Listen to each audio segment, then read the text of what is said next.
Can you tell me a little bit about the basic processes involved in aquaponics? Well, aquaponics really involves two existing systems. One's aquaculture, the growing of fish or aquatic organisms in water, and the other is hydroponics, the growing of plants without soil.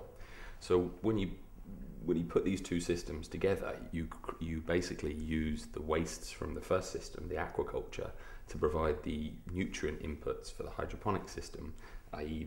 the nutrients for the plants to grow, and then you get to eat both elements of the system. So in this sort of closed loop system, we save as much water as possible, we use as much of the available wastes as possible, and we get to increase the amount of outputs of the system, the amount of food we can grow, whilst minimising the amount of inputs. So how has aquaponics developed since you first became involved with it? The actual aquaponic principles go back to the Aztecs. They were the first sort of people where there was documented evidence for this type of joined up approach. I think in Europe and in the West we've moved away from these traditional joined up farming methods to intensive monocrops and intensive cultivation of the same thing, and that causes lots of problems. And I think the reason why people are now taking more attention of it and being more aware of aquaponics is that because people's mindsets is sort of shifting. People want more local food. They want to know that their food doesn't have a huge cost to the earth and to the environment. So how can aquaponics be adapted to both urban and rural communities? Well, I think the core ideas of aquaponics exist and are most appropriate where soil fertility maybe or access to traditional farming land doesn't exist. So it's an obvious, really nice fit in places like urban environments where we've just got concrete. We don't actually have the same level of soil fertility or the same access to land. So that's pretty easy and logical that aquaponics and something that recirculates everything and that can be put anywhere would fit in a city. It's more challenging in rural situations, and we should also make the argument we're not trying to replace growing in soil here at all.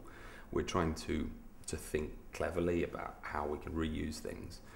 There are really good ways in which it can work for rural communities, but we don't want to force it in every situation. So what sort of projects are you involved in developing in the local area at present?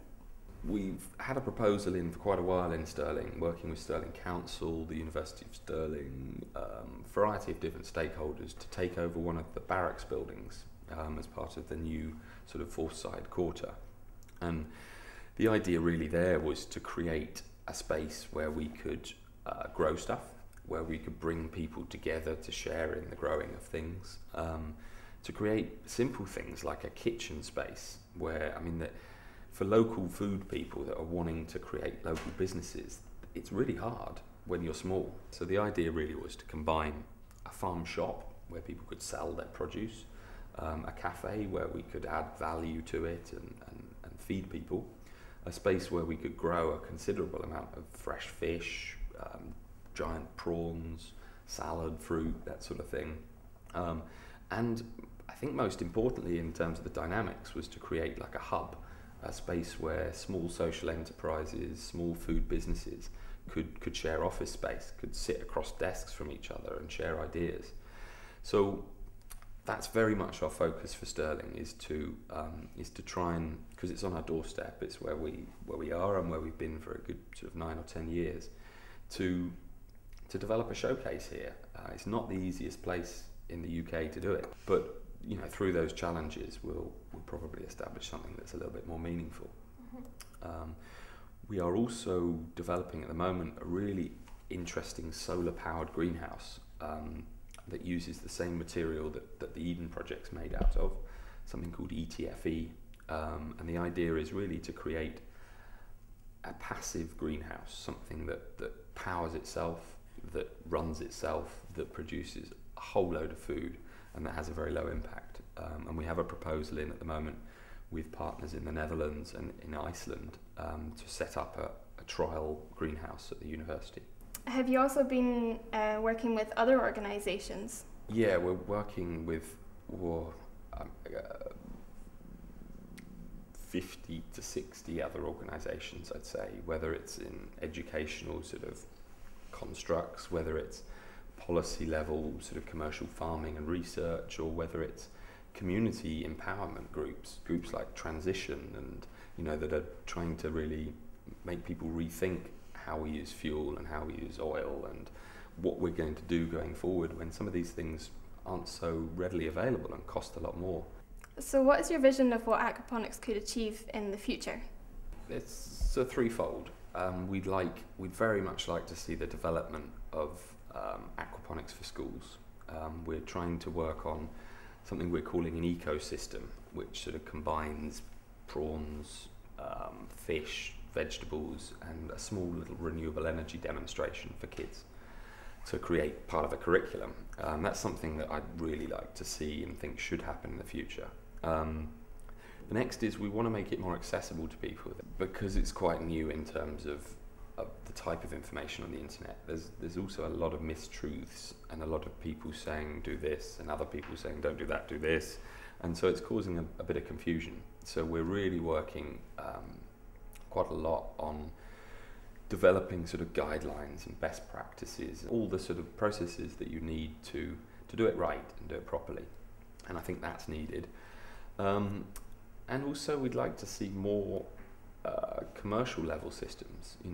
In the bigger picture, in my ideal world, I'd like to see almost all communities and all towns and cities being more resilient in the way that they produce their own food. And whether that community is up on the north coast of Scotland or whether they're on the south coast of England, there are now technologies that make it possible to grow food year round and energy efficiently grow food year round. So we're either going to go down the route of saying only eat what's seasonal, or we're going to say, well, we accept people want to eat certain things all year round. Let's try and produce them in this country, and let's stimulate local employment and local pride in being producers again, rather than shipping food halfway around the world. In the general terms, the areas of the world that are producing our food are the areas which have the least amount of water. And we're then using oil, which we also know is a scarce resource. We're using that oil to ship water in the form of a vegetable, because it's 98% water, halfway around the world to a climate or an economy like ours where we have good access to water. So yeah, my aim is to see this become part of the tools that communities use to become more resilient, more cohesive, and ultimately more profitable and economically sustainable.